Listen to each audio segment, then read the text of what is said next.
Hello everyone, welcome to Kapil institute Bathinda. So guys, I hope आप लोग सब बढ़िया हैं। और आज 3 जुलाई है और शुरू करते हैं आज के करंट अफेयर्स और देखें आज क्या क्या न्यूज़ हैं हमारे पास। सबसे पहली न्यूज़ है हमारे पास नेशनल सिकल सेल एनीमिया से रिलेटेड। अभी याद है आप लोगों को कि कुछ दिन पहले भी हमने न्यूज़ कवर किया था जिसमें हमने सिकल सेल एनीमिया के बारे में बात की थी और उसका एक डे सेलिब्रेट भी किया था। ठीक है, अभी सिकल सेल होता क्या है देखिए। कोई भी हमारे पास आरबीसी होता है, अगर उसकी शेप ऐसी बन जाती है ना, सिक्कल जैसी शेप बन जाती है, तो इसको हम सिक्कल सेल डिजीज कहते हैं। जिसकी वजह से हमारा इम्यून सिस्टम थोड़ा सा वीक हो जाता है और हमें जनरली वीकनेस महसूस होती है। ऐसे इंसान के अंदर आरबीसीज की जो स्ट्रेंथ है वो कम होनी शुरू हो जाती है, बिकॉज आरबीसीज हमें एनर्जी देते हैं। ठीक है, और एनर्जी ही हमें नहीं मिलेगी तो काम कैसे चलेगा ना। तो सिकल सेल एनीमिया एक तरीके का ऐसा एनीमिया है जो लाइफ थ्रेटनिंग भी हो सकता है। तो इसको रिड्यूस करने के लिए जो है वो बात की जा रही है कि इसको हमें खत्म करना है। तो देखिए, प्राइम मिनिस्टर नरेंद्र मोदी ने नेशनल सिकल सेल एक मिशन शुरू किया। और कहाँ से शुरू किया इसको? आंध्र प्रदेश, सॉरी, मध्य प्रदेश से इसको शुरू किया है। तो क्या क्या चैलेंजेस आते हैं जो सिकल सेल डिजीजेस हैं बेटा, ये सब शुरू करने के लिए सबसे बड़ा जो मेन कारण है ना, वो है हमारी ट्राइबल जनसंख्या। तो जो ट्राइबल पीपल है ना, इनको सबसे ज्यादा मतलब ये सब चीज झेलनी पड़ रही है। रीजन क्या है कि इनके पास हम आम लोगों की बजाय मेडिसिन की बहुत ज्यादा कमी है। जो भी ड्रग्स इनको मतलब चाहिए, जरूरी ड्रग्स हैं जो इनकी लाइफ सेविंग के लिए हैं, वो भी इनके पास बहुत कम है। तो हर एक वर्ग को तो देखो हेल्थ देनी ही देनी है, सिकल सेल हटाना ही है। लेकिन अभी जो सबसे बड़ा जो मेन चीज है ना हमारी, वो पर्टिकुलरली हम जो है ट्राइबल पॉपुलेशन के लिए ये करना चाहते हैं। ठीक है जी। तो सिकल सेल एनीमिया, ये जो हमारी डिजीज है बेटा, इसको हटाने के लिए जो नेशनल लेवल हमने टारगेट सेट किया वो 2047 है। क्योंकि इतनी जल्दी हम लोग सिकल सेल एनीमिया से राहत नहीं पा सकते हैं। इसके लिए हमें बहुत ज़्यादा हेल्थ और बहुत ज़्यादा चीज़ें जो मेडिसिन वगैरह है उसकी हम लोगों को खोज करनी पड़ेगी। ठीक है जी। तो सिकल सेल डिजीज का जो टारगेट है वो 2047 का है। ठीक है जी। तो इस बार इस स्कीम को शुरू किया गया है कि हटाना है तो हटाना है, अब चाहे कभी मर्जी तक कंप्लीट हो। ठीक है, लेकिन हटाना है। ठीक है, चलते हैं अगले न्यूज़ की तरफ। अगला न्यूज़ देखिए क्या है। क्रिटिकल मिनरल्स फॉर इंडिया से संबंधित न्यूज़ है। हाल ही में क्या हुआ था, हमारे यूनियन मिनिस्टर जो है माइंस के, जिनका नाम है प्रहलाद जोशी, तो प्रहलाद जोशी ने एक रिपोर्ट तैयार की है। और देखिए, ऐसी रिपोर्ट जो है ना, वो इंडिया पहली दफा तैयार कर रहा है। ठीक है जी। तो ये फर्स्ट एवर रिपोर्ट है, इसीलिए इंपॉर्टेंट है। अभी ये रिपोर्ट किस पे तैयार की है? क्रिटिकल मिनरल्स के ऊपर। अभी क्रिटिकल मिनरल्स होते क्या हैं, सबसे पहले ये देखिए आप लोग। क्रिटिकल मिनरल्स बेटा वो मिनरल्स होते हैं जिनकी एक तो नेशनल और इकोनॉमिक सिक्योरिटी के लिए बहुत ज़्यादा वो ज़रूरी होते हैं।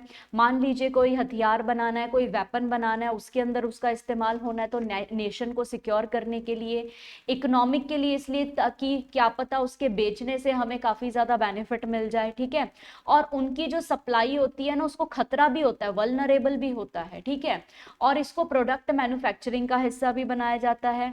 तो जनरली क्रिटिकल मिनरल्स का हमारे पास काम कहाँ तक संबंधित है? एक तो टेलीकम्युनिकेशन और इलेक्ट्रॉनिक्स के लिए कुछ बनाना है आपको, एनर्जी के लिए कुछ अगर बनाना है, डिफेंस सेक्टर के अंदर हेल्पफुल है, एरोस्पेस और ट्रांसपोर्टेशन।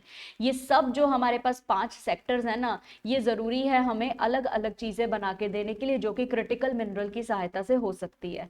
अब ऐसी चीज़ें देखो टॉप पे चल रही हैं, और अगर मिनरल की शॉर्टेज हो जाए या वो अवेलेबल ही ना हो, तो उसे हम कहते हैं कि ये क्रिटिकल मिनरल हो गया है। ठीक है, जैसे कि लिथियम है, लिथियम को बैटरीज बनाने के लिए यूज़ किया जाता है।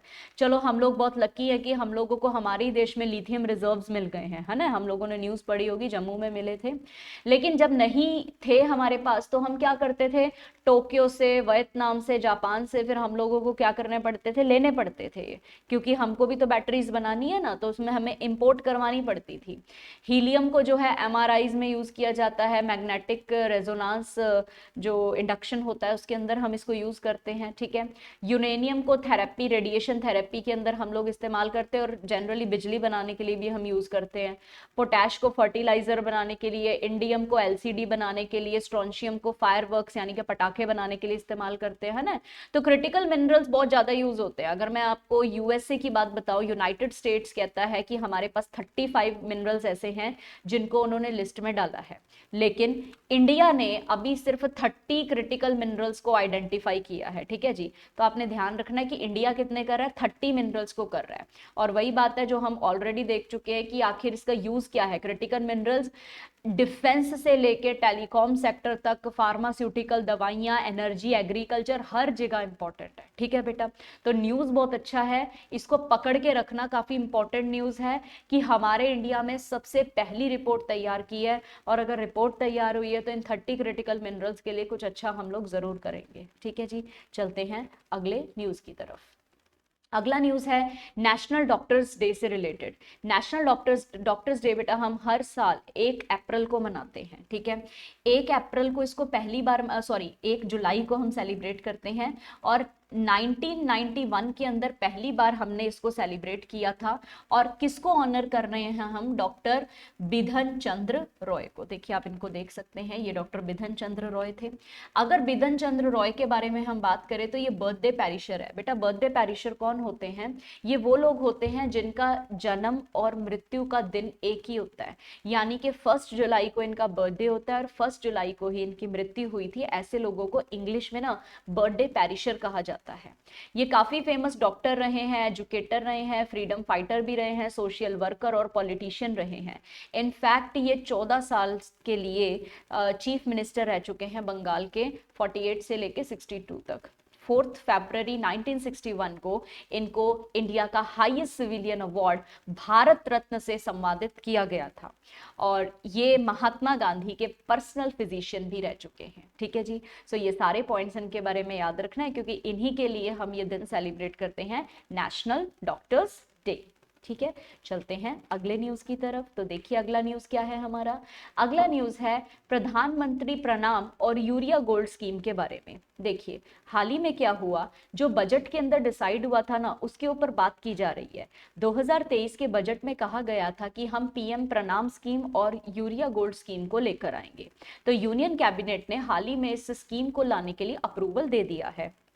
तो इस स्कीम का हमें बेनिफिट क्या है, जितनी भी बेटा सॉइल डेफिशिएंसीज हो रही है, यानी कि जितनी भी कमी हो रही है हमारी सॉइल में, उसको ठीक करना है और सस्टेनेबल एग्रीकल्चर को प्रमोट करना है।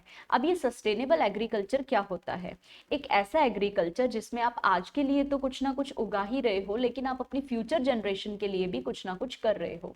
कोई भी चीज जिसमें सस्टेनेबल आ जाता है ना, तो उसका मतलब यही होता है कि हम किसी चीज को आज के समय में इस्तेमाल कर रहे हैं, लेकिन ये सस्टेन रहे, सारी जिंदगी रहे, हमेशा रहे हमारे पास। तो इस तरीके से सस्टेनेबल एग्रीकल्चर को प्रमोट करने के लिए पीएम प्रणाम स्कीम बनाई गई, ठीक है। अब इस स्कीम का फुल फॉर्म क्या है। प्राइम मिनिस्टर का मतलब, पीएम का मतलब तो आप सब जानते हैं कि प्राइम मिनिस्टर है। फर्स्ट पी का मतलब है प्रोग्राम फॉर रिस्टोरेशन, यानी कि रिस्टोर करना है, अवेयरनेस फैलानी है, जनरेशन करना है। किस चीज का जनरेशन करना है, जो भी चीजें हमारे एग्रीकल्चर के लिए अच्छी साबित होंगी उन चीजों का जनरेशन करना है, ठीक है। जनरेशन हो गया, नरिशमेंट हो गया, एम्यूलोरेशन हो गया हमारी मदर अर्थ का, ठीक है। तो अर्थ में से कोई भी चीज हमें मिल रही है, हमारी अर्थ की डेफिशिएंसीज को, सॉइल को ठीक करने के लिए हम जो कर सकते हैं हम वो करेंगे, ठीक है।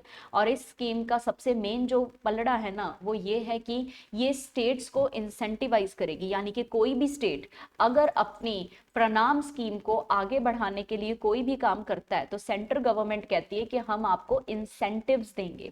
जैसे होता है ना कि कोई भी काम हो रहा है किसी भी कंपनीज के अंदर, अगर टारगेट पूरा हो रहा है और टारगेट से ज्यादा काम होता है तो उसके लिए इंसेंटिव मिलते हैं एम्प्लॉयज को, है ना। उसी तरीके से स्टेट को इंसेंटिव मिलेगा। स्टेट को कहा जाएगा कि अगर आप प्रणाम स्कीम के लिए कुछ अच्छा कर रहे हो तो आपको इंसेंटिव जरूर दिया जाएगा, ठीक है। और फिर एक स्कीम है हमारे पास दूसरी, यूरिया गोल्ड। यूरिया गोल्ड क्या होता है बेटा, ये ना कई बार साइंस का सवाल बन के आ जाता है पेपर में कि यूरिया गोल्ड होता क्या है। यूरिया गोल्ड क्या होता है, जो हमारा यूरिया होता है ना, उसको हमने सल्फर के साथ कोट किया हुआ है, यानी कि सल्फर की परत उसके ऊपर चढ़ाई हुई है, ठीक है। तो इससे क्या होता है, इससे जल्दी जल्दी वो जो यूरिया है ना, वो हमारी फसलों को ज्यादा, मतलब फर्टिलाइजर में तो हम इस्तेमाल कर ही रहे हैं, लेकिन केमिकल फर्टिलाइजर का इस्तेमाल हम ज्यादा नहीं करेंगे। ठीक है, हम लोग, जो यूरिया है वो एक ऑर्गेनिक सब्सटेंस है और ऑर्गेनिक फर्टिलाइजर का इस्तेमाल हम अच्छे तरीके से कर सकते हैं। ठीक है, तो सल्फर वैसे भी बेटा सॉइल के लिए बहुत अच्छा होता है ना, तो वो यूरिया डालो जिसमें सॉइल में सल्फर जा रहा है। ठीक है, तो ऑल्टरनेटिव फर्टिलाइजर्स जैसे कि बायो फर्टिलाइजर हो गया, ठीक है, इसको हमने प्रमोट करना है, और जो केमिकल फर्टिलाइजर्स है इसको हमने बंद करना है। इसके ऊपर जो डिपेंडेंसी है, जो रिलायंस है, रिलायंस क्या होता है, इसके ऊपर निर्भर करना। तो जो हम लोग केमिकल फर्टिलाइजर्स पे निर्भर कर रहे हैं ना, वो चीज हमें लिटरली क्या करनी है, बंद करनी है। ठीक है, और अगर कोई भी जो है ऑर्गेनिक मैन्योर बनाता है, यानी कि एक ऐसी चीज, ऐसा खाद बनाता है जिसके अंदर सब चीजें ऑर्गेनिक इस्तेमाल की गई है, उसमें किसी भी तरीके से हमने केमिकल्स का इस्तेमाल नहीं किया है, तो उनको सब्सिडी भी दी जाएगी, उन फार्मर्स को सब्सिडी भी मिलेगी। तो ये है कंप्लीट स्कीम जो कि हमारी एग्रीकल्चर से संबंधित है। इस बार के बजट में एग्रीकल्चर को लेके काफी अच्छी अच्छी स्कीम्स थी, जिसमें से 2 स्कीम हमने अब पढ़ी हैं, जिसका जो है पूरी तरह से अप्रूवल हो चुका है। ठीक है, चलते हैं अगले न्यूज की तरफ। अगला न्यूज है हमारे पास नेशनल रिसर्च फाउंडेशन बिल से संबंधित। ये न्यूज क्या है, गवर्नमेंट ने डिसाइड किया है कि नेशनल रिसर्च फाउंडेशन बिल लेकर आया जाए, और इसका सिर्फ एक सिंपल सा ही टारगेट है कि रिसर्च इकोसिस्टम जो हमारी कंट्री में है ना, उसको और अच्छा बनाए, उसको और बेहतर बनाए। देखिए, जो यंग माइंड होते हैं ना, वो बहुत अच्छे से किसी भी चीज के ऊपर दिमाग लगा सकते हैं। ठीक है, अगर आपके पास भी कोई अच्छा आइडिया होता है ना, जिसमें आप कुछ अच्छा कर सकते हैं अपने देश के लिए, उसको बढ़ाने के लिए आगे, तो आप उस रिसर्च इकोसिस्टम का हिस्सा बन सकते हैं। ठीक है, तो इस चीज को स्ट्रेंथन करने के लिए हमारे पास एक रिसर्च फाउंडेशन बिल आया है। ठीक है, अभी ये जस्ट बिल है, ये एक्ट नहीं बना है। ठीक है, तो जिस दिन ये एक्ट बनेगा ना, ये दोबारा न्यूज के अंदर आएगा, तो हम इसमें दोबारा देखेंगे कि आखिर रिसर्च इकोसिस्टम को स्ट्रेंथन करने के लिए सरकार क्या क्या पॉइंट्स लेकर आई है। ठीक है जी, तो फिलहाल के लिए आपको इस न्यूज को ट्रेस करना है कि ये न्यूज फ्यूचर में हमें जरूर दिखेगी। ठीक है जी, चलते हैं अगले न्यूज की तरफ। अगला न्यूज है विमेंस कबड्डी फाइनल से रिलेटेड। अगर आपको याद हो तो हमारी एक करंट अफेयर की वीडियो थी, जिसके अंदर मैंने विमेंस कबड्डी के बारे में आपको बताया था कि वर्ल्ड की पहली इंटरनेशनल विमेंस कबड्डी जो है वो दुबई के अंदर हुई है। तो थोड़ा सा मैंने यहाँ पे डाल दिया ताकि आप लोगों को रिवीजन हो जाए पुराने वाला। और इसके अंदर काफी सारी टीम्स जो थी, हमने टीम्स के नाम भी थोड़े से पढ़े थे ना, तो उनमें से अभी फाइनल्स के अंदर है हमारी पंजाब पैंथर्स और यूएमए कोलकाता। तो इसका फाइनल मैच हुआ, जिसमें चैंपियन साबित हुए हैं हमारे यूएमए उमा कोलकाता टीम्स हैं, और जो पंजाब पैंथर्स हैं वो सेकंड नंबर पे आए हैं। ठीक है जी, तो लिटरली आपके पंजाब जीके के करंट अफेयर से भी बहुत इंपॉर्टेंट होगा और वैसे भी इंपॉर्टेंट है। ठीक है जी, तो ये छोटा सा न्यूज है, इसको ध्यान में रखना है कि कबड्डी फाइनल्स हो चुके हैं और कौन वहां पे विनर हुआ है, कौन सी टीम वहां पे जीती है। ठीक है जी, चलते हैं अगले सवाल की तरफ। अगला सवाल भी बड़ा अच्छा सवाल है जी, इंडियन कोऑपरेटिव कांग्रेस के बारे में है। पहले तो इस सवाल की ना हेडलाइन को समझते हैं कि यार कहना क्या चाहते हैं। देखिए, कोऑपरेटिव क्या होते हैं, कोऑपरेटिव्स होते हैं हमारे सहकारी, और सहकारी का मतलब क्या होता है, जो हमें हर चीज में हेल्प करते हैं।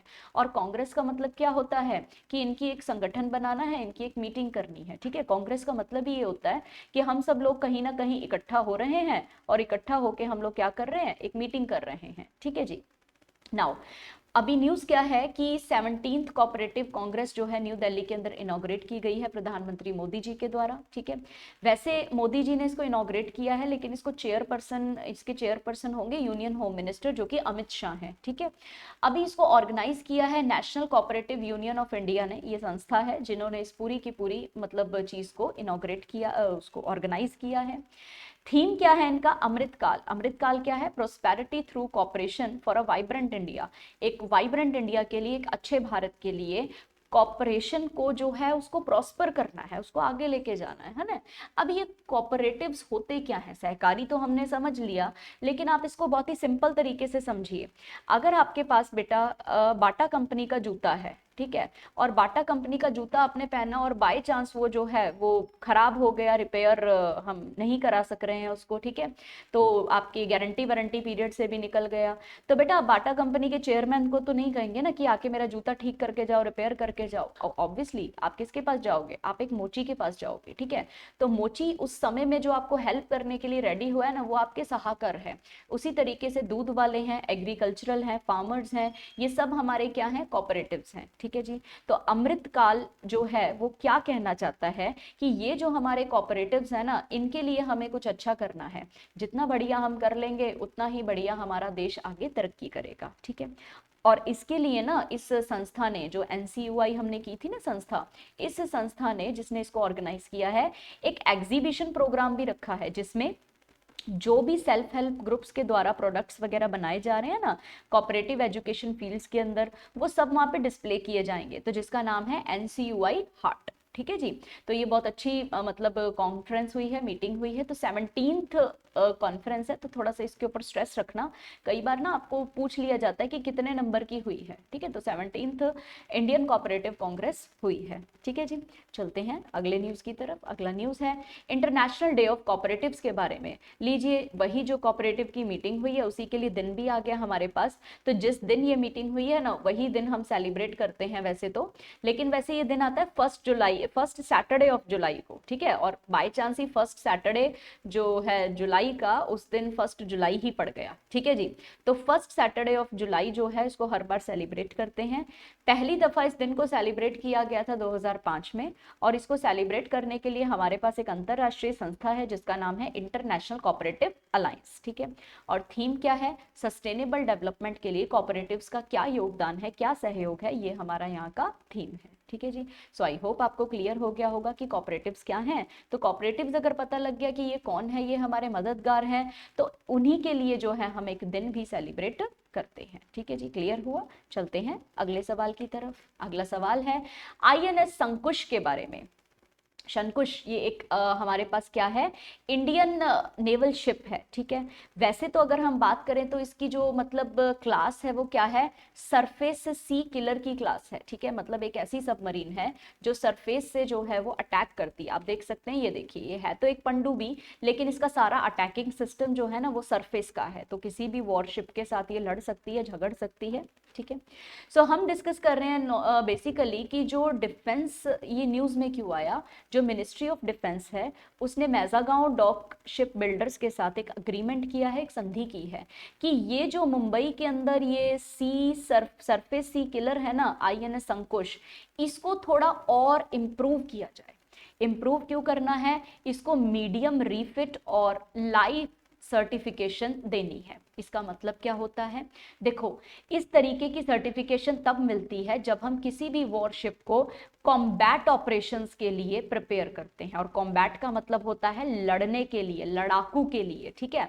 तो INS संकुश जो है ये 2026 के अंदर इंडियन नेवी के अंदर एक कॉम्बैट कैपेबिलिटी के साथ हम ऐड करना चाहते हैं, तो इसलिए उनको कहा गया है कि इसको चेंज करो, इसको थोड़ा सा अच्छा बनाओ, इसको और ज्यादा इंप्रूव करो। तो मीडियम रिफिट और लाइफ सर्टिफिकेशन जो है इसको दी जाएगी, ठीक है जी। तो ऐसा सब कुछ 2026 तक तो ये कर ही पाएंगे बड़े आराम से, तो 2026 में भी आप इसको दोबारा से न्यूज में देखेंगे, ठीक है। चलते हैं आज के आखिरी करंट अफेयर की तरफ, और आज का आखिरी न्यूज है थिन प्लास्टिक बैग्स के बैनिंग के बारे में, ठीक है। तो न्यूजीलैंड पहली कंट्री बन गई है हमारे देश में जो थिन प्लास्टिक बैग्स को जो है वो बैन कर रही है, ठीक है।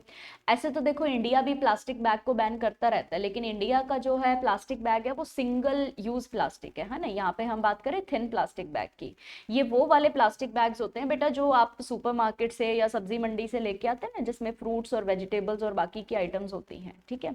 तो ये सारा जो है बैन करने वाली न्यूजीलैंड पहली कंट्री बन चुकी है दुनिया के अंदर। और न्यूजीलैंड ऑलरेडी जो थिक इलास्टिक्स हैं उसको 2019 में पहले ही बैन कर चुकी है, ठीक है जी। तो इंडिया इन सब में थोड़ा सा पीछे रह गया है, ठीक है। तो हमें भी थोड़ा सा आगे जाना है और प्लास्टिक के यूसेज को खत्म करना है, ठीक है। सो ये थे गाइस हमारे आज के करंट अफेयर। आशा है आप लोगों को अच्छे लगे होंगे, और प्लीज इसको एग्जाम के लिए बहुत इंपॉर्टेंट करंट अफेयर मान के रिवाइज करना है। सो कल मिलते हैं आपसे सेम टाइम सेम जगह अगले करंट अफेयर्स के साथ। तो तब तक के लिए have a nice day, take care guys.